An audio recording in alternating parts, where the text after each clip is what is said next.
Hello friends, हमारे YouTube channel में आपका स्वागत है। पिछले 2-3 एपिसोड मैंने सहारा पर बनाए। उन एपिसोड्स पर काफ़ी लोगों के सवाल आ रहे हैं। आज के एपिसोड में मैं उन सभी प्रश्नों का जवाब देने की कोशिश करूंगा। साथ ही संक्षेप रूप में बताऊंगा कि आप सहारा में किस तरह से अप्लाई करेंगे तथा आपको कौन कौन से डॉक्यूमेंट्स चाहिए और कौन कौन से लोग अप्लाई कर सकते हैं। ये एपिसोड मुख्य रूप से उन सवालों पर आधारित है जो पिछले 2-3 एपिसोडों में मुझसे पूछे गए हैं, जैसे कि डिपॉजिट अमाउंट भरना है कि मैच्योरिटी अमाउंट भरना है, मैंने फॉर्म गलत भर दिया है उसका मैं क्या करूं। इस तरह के बहुत सारे सवाल आए हुए हैं, तो मैं एपिसोड के अंत में उन सभी सवालों का जवाब देने की कोशिश करूंगा। तो दोस्तों, अगर आप लोग हमारे चैनल पर नए हैं तो प्लीज़ हमारे चैनल को सब्सक्राइब कर लीजिए। तो आइए दोस्तों, शुरू करते हैं आज का यह एपिसोड। सबसे पहले हम लोग बात करते हैं CRCS सहारा रिफंड पोर्टल की। जैसा कि आप लोगों को पता ही है, माननीय श्री अमित शाह जी ने इसका उद्घाटन किया। इस पोर्टल का उद्देश्य था कि सहारा में जिन भी लोगों का पैसा फंसा हुआ है उन सभी के पैसों को धीरे धीरे करके वापस किया जाए। इसके लिए ऑनलाइन माध्यम से आवेदन लिए जा रहे हैं। आवेदन लेने की क्या प्रक्रिया है मैं संक्षेप रूप में बता देता हूं। पिछले मैंने 2-3 एपिसोड इसी पर बनाया है। आप लोग मेरे उस वीडियो को जाकर देख सकते हैं जिसमें मैंने डिटेल रूप से किस तरह से आवेदन करना है, कौन कौन से डॉक्यूमेंट चाहिए, सारा कुछ मैंने बताया है। आज मैं इस एपिसोड में संक्षेप रूप से आपको बता देता हूं कि इसका प्रोसेस क्या है।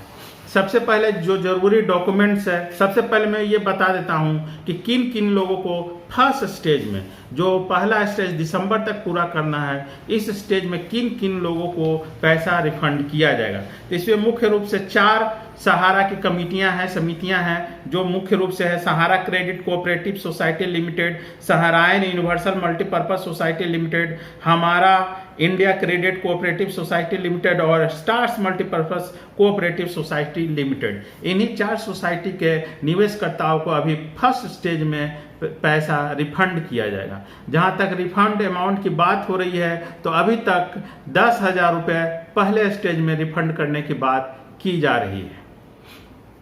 अब आने वाले दिनों में सरकार क्या निर्णय लेती है, अब क्या नहीं लेती है, इसको लेकर मैं फिर अप टू डेट करूंगा। तो ये तो बात हो गई कि किन किन सहारा समितियों को पहले अभी पैसा मिलेगा। अब मैं बात कर लेता हूं कि आपको क्या क्या जरूरी डॉक्यूमेंट लगेंगे। उसके बाद मैं शॉर्ट रूप में आपको बताऊंगा कि अप्लाई का प्रोसेस क्या है। तो जो जरूरी डॉक्यूमेंट है उसमें आपको सबसे पहले आपका आधार कार्ड चाहिए। आधार कार्ड के अलावा मोबाइल नंबर चाहिए और आधार कार्ड आपका उस मोबाइल नंबर से लिंक होना चाहिए। इसके अलावा जिस खाते में आप अपना पैसा वापस पाना चाहते हैं उस खाते का नंबर चाहिए तथा उस खाते का KYC किया हुआ होना चाहिए। KYC का मतलब वो खाता आपके आधार और पैन कार्ड से लिंक किया हुआ होना चाहिए। इसके अलावा आपका सहारा का जमा खाता संख्या चाहिए, पासबुक अकाउंट नंबर चाहिए। इसके अलावा जितने भी आपके बॉन्ड हैं उन सारे बॉन्डों का छाया प्रति लगेगा तो सारा बॉन्ड चाहिए।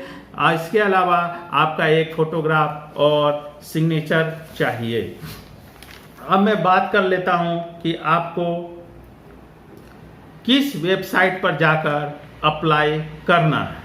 तो इसके लिए CRCS सहारा रिफंड पोर्टल ने जो वेबसाइट बनाया है उस वेबसाइट को आप लोग लिख लीजिए। मैं स्क्रीन पर भी उसको चला दूंगा। तो वो वेबसाइट है www.mocrefund.crcs.gov.in।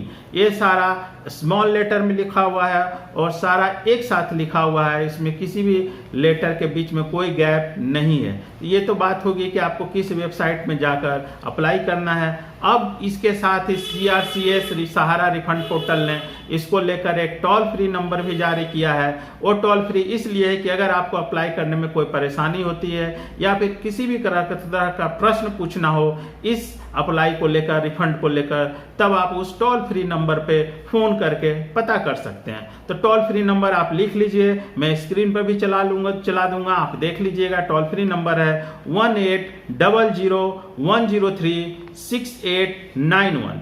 दूसरा टोल फ्री नंबर है 1800-103-6893। तो ये तो बात हो गई कि टोल फ्री नंबर और वेबसाइट का। अब मैं शॉर्ट रूप में आपको समझा देता हूं कि आपको किस तरह से अप्लाई करना है। आपको सबसे पहले सहारा के CRCS रिफंड पोर्टल पर जाना है, जो वेबसाइट मैंने बताया mocrefund.crcs.gov.in पे आपको जाना है। वहां जाने के बाद आपको आधार कार्ड का, आपका जिसका जो डिपोजिटर है उनका खुद का आधार कार्ड का लास्ट का 4 डिजिट डालना है। उसके बाद जो मोबाइल उस आधार कार्ड से लिंक है उसका नंबर डालना है। आपके मोबाइल पर OTP आएगा, OTP वेरीफाई करने से आपका खाता बन जाएगा, मतलब अकाउंट खुल जाएगा CRCS पोर्टल पे। अब जब रिफंड के लिए जब अप्लाई करना है तो आपको उसी आधार नंबर और उसी मोबाइल नंबर से लॉगिन करना है। लॉगिन करने के बाद जब वो अकाउंट नंबर खुल जाए तो आपको सहारा का खाता संख्या, बचत खाता संख्या, पासबुक नंबर, जो भी बॉन्ड है उसका नंबर, ये सारा कुछ डिपॉजिट कर देना है, उसमें भर देना है। भरने के बाद उसका प्रिंट आउट ले लेना है। प्रिंट आउट लेने के बाद उसके ऊपर में फोटो अपना चिपका देना है, नीचे में साइन कर देना है। इसके बाद आपको क्या करना है, वो जो आपका एप्लीकेशन फॉर्म जो प्रिंट हुआ है उसको अपलोड करना है और उसके साथ में ही जो आपको बॉन्ड दिया गया है उसको भी अपलोड कर देना है। तो ये तो हो गई प्रोसेस। इसके जब आप अपलोड कर देंगे तो आपको एप्लीकेशन रिसीव्ड का मैसेज आपके मोबाइल नंबर पर आ जाएगा। ये तो टोटल डिटेल प्रोसेस मैंने बता दिया कैसे आपको करना है। अगर आपको इसका डिटेल प्रोसेस देखना है तो मैंने पिछले 2-3 एपिसोड इसको लेकर बनाए हैं, आप उसको जाकर देख लीजिए, आपको सारा कुछ क्लियर हो जाएगा। अब मैं बात करता हूं कि कुछ ऐसे सवाल आ रहे हैं, कुछ कंफ्यूजन है जिसको लेकर बहुत सारे सवाल आ रहे हैं कि हम फॉर्म भरने जा रहे हैं तो क्या दिक्कत है, क्या परेशानियां हैं। मैं बेसिकली यह एपिसोड उसी को लेकर मैंने बनाया है। तब हो सकता है कि आपका कुछ काम का इसमें न्यूज़ हो, तो आप लास्ट तक देखिए, बने रहिए। तो सबसे पहले अभी क्वेश्चन आ रहा है कि डिपॉजिटर अगर मर गया है, मतलब चूंकि सहारा का स्कीम काफ़ी पुराना है और काफ़ी दिनों से यह पैसा फंसा हुआ था, तो बहुत सारे केसेस में क्या हुआ है कि डिपॉजिटर की डेथ हो गई है, अब उसके नॉमिनी बचे हैं, जान पहचान वाले नाते रिश्तेदार बचे हैं, तब इसके लिए कौन अप्लाई करेगा। तो मैं बता दूं कि इसको लेकर अभी तक ना तो सहारा ने कोई नोटिफिकेशन दिया है और ना ही CRCS सेंट्रल गवर्नमेंट की तरफ से कोई नोटिफिकेशन आया है।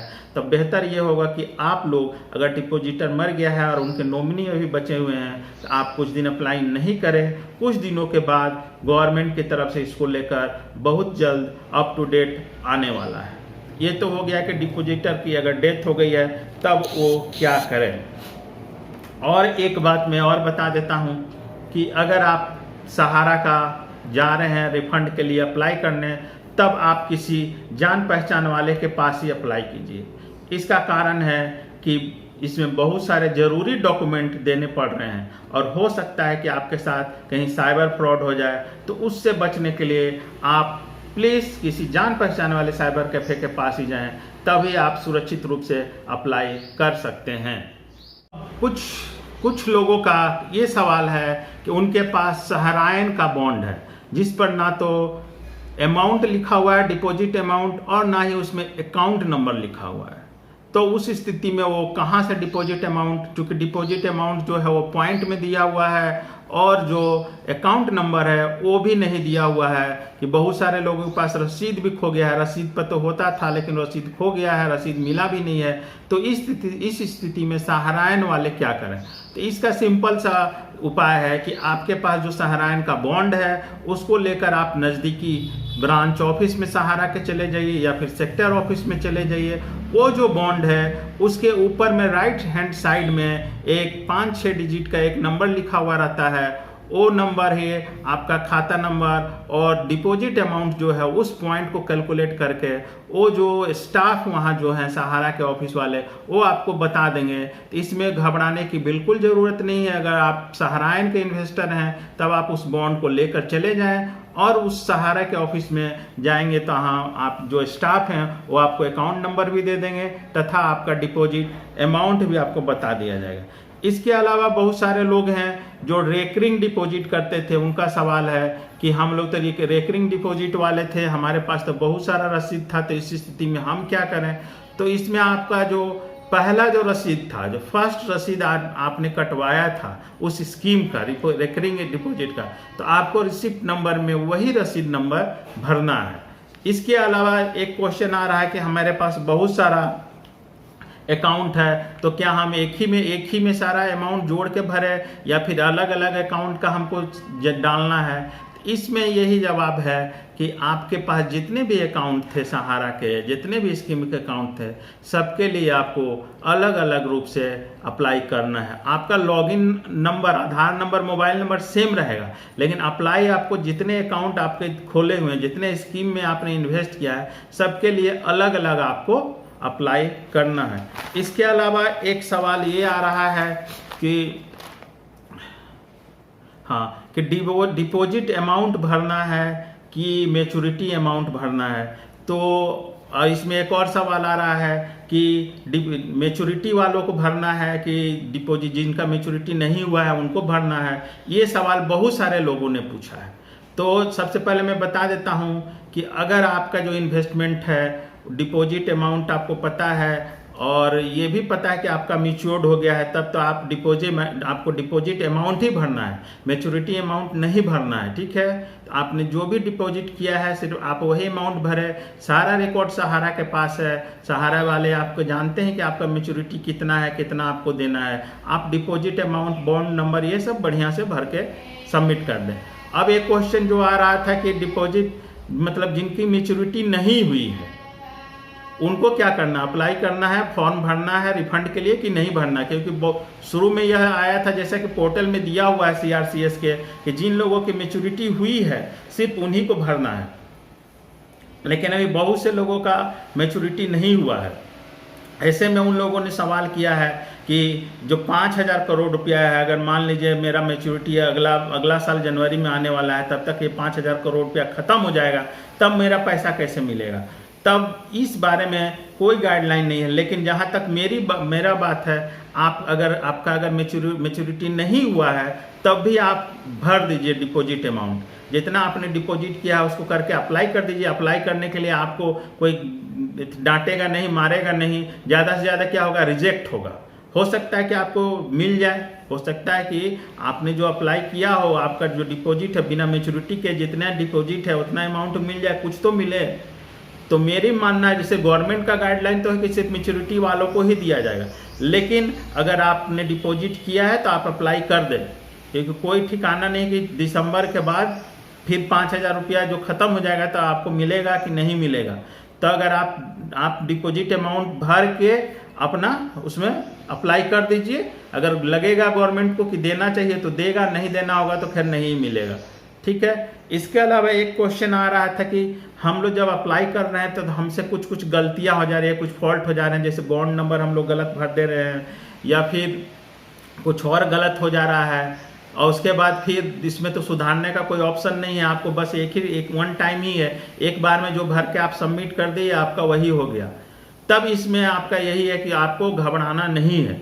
अगर आपने बॉन्ड नंबर आपका छूट गया है या फिर गलत बॉन्ड नंबर भर दिया है, फिर कोई और गलती कर दी है, तब अगर आपको लग रहा है कि आपके साथ रिजेक्ट हो जाएगा, क्या होगा, तो देखिए इसमें ज़्यादा से ज़्यादा यही होगा। ये प्रोसेस है, क्या प्रोसेस है मैं आपको समझा देता हूँ।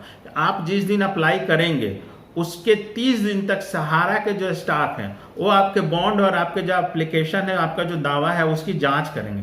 30 दिन के बाद CRCS जो सेंट्रल गवर्नमेंट का विभाग है वो जांच करेगा, जो सहारा जिसको ओके करके भेज देगा या फिर रिजेक्ट करके जो भेजेगा उसको CRCS के अधिकारी उस 15 दिन में, 30 दिन के बाद 15 दिन में जांच करेंगे।